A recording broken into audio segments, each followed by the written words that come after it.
December 27, 1985, deep in the jungles of Rwanda, a gruesome discovery was made. Inside her remote cabin, world-famous primatologist Dian Fossey was found brutally murdered. Her skull had been split with a machete, her room torn apart, and yet nothing of value was stolen. The woman who dedicated her life to saving gorillas had been slaughtered like prey. To understand her death, you need to first understand who she was. Dian Fossey wasn't just a scientist. She was a woman who walked away from a normal life in America to live among gorillas in Africa. She arrived in Rwanda in the late 1960s, and what she saw shocked her. Poachers were slaughtering gorillas, not just for bushmeat, but for trophies, for money, for the international wildlife trade. Babies were ripped from their mothers. Entire families of gorillas wiped out overnight. But Dian was not an ordinary scientist. She didn't just study gorillas, she fought for them. She tracked poachers, destroyed their traps, and even confronted them face-to-face in the jungle. Over time, she became known as Nyarmakabeli, the woman who lives alone in the forest. To the gorillas, she was a protector. To the poachers, she was a threat. Dian's life was a strange mix of beauty and danger. She built a research camp high in the Misty Mountains and named it Karasok. From there, she documented the daily lives of gorillas, forming bonds so deep that some even let her sit among them as if she were part of the family. But Dian wasn't just recording data, she was waging war. She became obsessed with protecting her gorillas, often at the expense of her own safety and sanity. Some colleagues admired her, others feared her, and many locals began to hate her. By the early 1980s, Dian Fossey wasn't just a conservationist, she was a target. Her war against poachers had made her dangerous enemies. Her clashes with local villagers, Rwandan authorities, and even foreign organizations escalated into pure hatred. She had written in her diary that she knew her life was in danger, and she was right.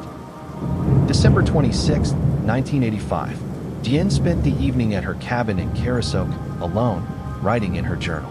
She was planning her next battle against poachers. No one knew it would be her last night alive. Sometime during the night, intruders slipped into camp. They forced their way into her cabin. Dian must have heard them, because there were signs of a struggle. The next morning, her body was found lying across the floor of her bedroom. She had been struck multiple times in the head and face with a machete. Her cabin looked ransacked, but nothing was taken. Her money, her valuables, untouched. This wasn't a robbery. This was personal. Investigators noted something strange. The killers hadn't come to steal. They came to send a message. Dian's skull was split with surgical precision, and the weapon wasn't hers. It was believed to be brought in by the attackers. Even stranger, Dian had written many times in her journals that she believed someone would kill her. Some entries read like chilling premonitions. The Rwandan authorities opened an investigation. Immediately, suspicion fell on her own staff. One tracker, a man named Wayne McGuire, was accused of killing her over an argument. But McGuire fled the country, claiming he was being framed. Others believed her staff may have betrayed her, bribed by poachers she had angered. Or worse, that the government itself wanted her gone, tired of her clashes with authorities. But the investigation was full of contradictions. Evidence was mishandled. Witnesses gave conflicting stories, and some believed the case was deliberately covered up. The only thing that was clear was that Dian Fossey had been silenced, and the motive? Still as murky as the jungle mist. December 27, 1985. The morning was cold, silent, and thick with mist. But inside Dian Fossey's cabin, a nightmare awaited. Her staff and colleagues found the door forced open, papers and belongings scattered, blood on the floor. Dian was found brutally murdered, struck down with a machete she herself had once wielded to frighten away poachers. The blow to her head was so violent, investigators described it as an execution. What makes her death more chilling? The cabin showed signs of a break-in, but none of her valuables were taken. Her guns were still there. Money remained untouched. It wasn't a robbery. It was personal. Her last words now feel like a chilling prophecy. Who killed Dian Fossey? Theories swirl even today. 1.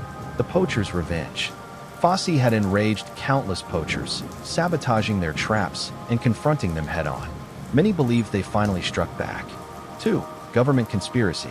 Dian was outspoken, often clashing with Rwandan officials she accused of corruption. Could someone in power have wanted her silenced? 3. An inside job. Some suspected her own staff. Reports surfaced that a former worker, Wayne Maguire, was charged in absentia by Rwandan courts, though many experts question the evidence. Even decades later, the truth is as murky as the mist that shrouds the Virungas. Dian was laid to rest in the very land she fought for, buried next to her beloved gorillas. Her tombstone simply reads, "No one loved gorillas more." Her murder was never officially solved, but her fight was not in vain. Today, because of her work, mountain gorilla populations have rebounded, from barely 250 in the 1980s to over 1,000 today. But one mystery lingers, haunting every true crime investigator. Who really killed Dian Fossey? A poacher's vengeance, a government plot, or betrayal from someone closer than we think? And maybe that's how they wanted it. This was the disturbing, unsolved mystery of Dian Fossey's death.